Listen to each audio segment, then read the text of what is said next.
ലോക്സഭാ തെരഞ്ഞെടുപ്പിന്റെ ആവേശം കഴിയുകയും പുതിയ സർക്കാർ അധികാരത്തിലേറുകയും ചെയ്തതിന്റെ തൊട്ട് പിറകെ വിവിധ സംസ്ഥാനങ്ങളിലേക്കുള്ള തെരഞ്ഞെടുപ്പ് തീയതികൾ പ്രഖ്യാപിച്ചിരിക്കുകയാണ്. ജമ്മു കശ്മീരിലെയും ഹരിയാനയിലെയുമാണ് തെരഞ്ഞെടുപ്പ് തീയതികൾ പ്രഖ്യാപിച്ചിരിക്കുന്നത്. 10 വർഷത്തിന് ശേഷം തെരഞ്ഞെടുപ്പ് പ്രഖ്യാപിച്ച ജമ്മു കശ്മീരിൽ 3 ഘട്ടമായിട്ടായിരിക്കും തെരഞ്ഞെടുപ്പ് നടക്കുക. ഹരിയാനയിൽ ഒറ്റഘട്ടമായിട്ടായിരിക്കും തെരഞ്ഞെടുപ്പ്. വയനാട് അടക്കമുള്ള മണ്ഡലങ്ങളിൽ ഉപതെരഞ്ഞെടുപ്പ് തീയതികൾ പ്രഖ്യാപിച്ചിട്ടില്ല. 10 വർഷങ്ങൾക്ക് ശേഷം തെരഞ്ഞെടുപ്പ് പ്രഖ്യാപിച്ച ജമ്മു കശ്മീരിൽ 3 ഘട്ടമായാണ് തെരഞ്ഞെടുപ്പ് നടക്കുക. ആദ്യഘട്ട വോട്ടെടുപ്പ് സെപ്റ്റംബർ 18-നും, രണ്ടാം ഘട്ടം സെപ്റ്റംബർ 25-നും, ഒക്ടോബർ 1-ന് മൂന്നാം ഘട്ടവും നടക്കും. ഹരിയാന ഒക്ടോബർ 1-ന് ഒറ്റഘട്ടമായി വിധിയെഴുതും. ഇരു സംസ്ഥാനങ്ങളിലും ഒക്ടോബർ 4-നാണ് വോട്ടെണ്ണൽ.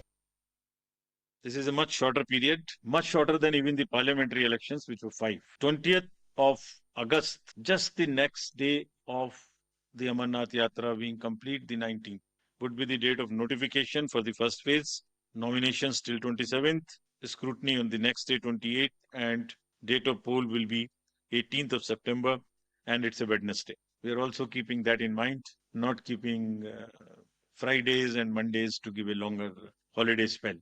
Second phase would be on 29th of August, and the statutory period of nominations and all, poll being on 25th of September, and phase 3, nomination on 5th of September, and every voting finishing on 1st of October. So counting would be on 4th of October, and everything would be over, bind up on 6th of October.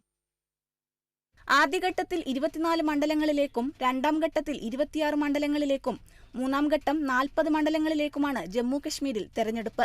Jammu കശ്മീരിൽ 87.09 ലക്ഷം വോട്ടർമാരാണുള്ളത്. കശ്മീരിൽ 90 നിയമസഭാ സീറ്റുകളാണുള്ളത്. 11,838 polling സ്റ്റേഷനുകളാണ് വോട്ടെടുപ്പിനുണ്ടാകുക. 90 മണ്ഡലങ്ങളിലേക്കാണ് ഹരിയാനയിൽ വോട്ടെടുപ്പ് നടക്കുക. 2.01 കോടി വോട്ടർമാരാണ് ഹരിയാനയിലുള്ളത്.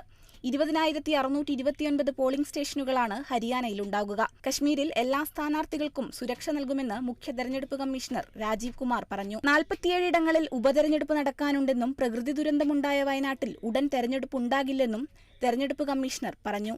ചേലക്കര, പാലക്കാട് ഉപതെരഞ്ഞെടുപ്പുകൾ ഉടനില്ലെന്നും സാഹചര്യം വിലയിരുത്തി ഉപതെരഞ്ഞെടുപ്പുകൾ ഒരുമിച്ച് നടത്തുന്നതിനെക്കുറിച്ച് ആലോചിക്കുമെന്ന് മുഖ്യ തെരഞ്ഞെടുപ്പ് കമ്മീഷണർ വ്യക്തമാക്കി. മഹാരാഷ്ട്ര, ജാർഖണ്ഡ് എന്നിവിടങ്ങളിൽ തെരഞ്ഞെടുപ്പ് തീയതികൾ പ്രഖ്യാപിക്കുമെന്ന് കരുതിയെങ്കിലും പ്രഖ്യാപനമുണ്ടായിട്ടില്ല.